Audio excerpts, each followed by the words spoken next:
قسم دی په تور یعنی غره او په یو داسې پرانستی کتاب باندې چې په نری جلد کې لیکل شوی دی او په ودان کور باندې او په لوړ چت باندې او په څپان د سمندر باندې چې ستا د پروردګار عذاب ارومرو واقع کیدونکی دی چې د هغه څوک دفع کوونکی نشته.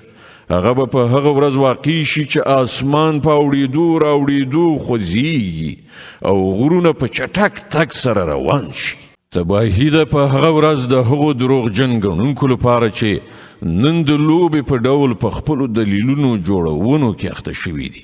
په کومه ورځ چې به دوی په ټیلو ټیلو د دوزخ د اور خواته بوتلی شي، په هغه وخت کې به دوی ته وویل شي چې دا همغه اور دی چې تاسې ورته د دروغو نسبت کوو. اوس وښیئ دا کوډې دي او که تاسې بینایي له لاسه ورکړې ده. زه اوس په دې دوزخ کې دننه وسوځئ. که تاسې صبر وکړئ او که یې ونه کړئ ستاسو لپاره یو شانته ده. تاسې ته همغسې جزا درکول کیږي لکه چې تاسې عمل کوو. پرهیزګاران به هلته په باغونو او نعمتونو کې وي. له هغو شیانو څخه به د خوندونو اخیستونکي وي چې د هغو پروردګار یې هغو ته ورکړي او د هغو پروردګار به هغوی د دوزخ له عذابه وژغوري.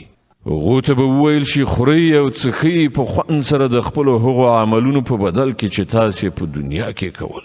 هغوی به مخامخ په غوړېدلو تختونو باندې تکیه لګولې ناست وي او موږ به ښایسته سترګې لرونکي حورې هغوی ته واده کړو. کومو کسانو چې ایمان راوړی دی او د هغو اولادونه هم د ایمان په کومه درجه کې د هغوی په نقش قدم روان شوي دي، د هغو هغه اولادونه به هم موږ په جنت کې له هغو سره یو ځای کړو او د هغو په عملونو کې به هغوی ته څه خساره ونه رسوو. هو هر څوک د خپل کسب په بدل کې ګیراو دی. موږ به هغو ته هر راز میوه او غوښه هر څه چې د هغو زړه وغواړي په ښه شان ورکوو. هلته به هغوی د شرابو پیالې یو له بله ژر ژر اخلي چې نه به پکې چټي خبرې کول وي نه به د عملي یعنی نه به د ګناه نسبتو سره مل وي.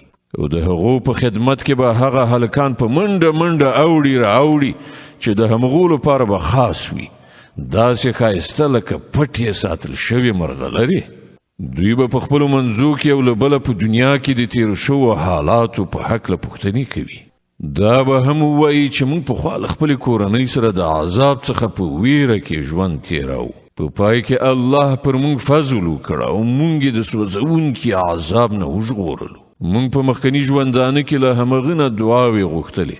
هغه په رښتیا سره ډېر لوی احسان کوونکی او مهربان دی.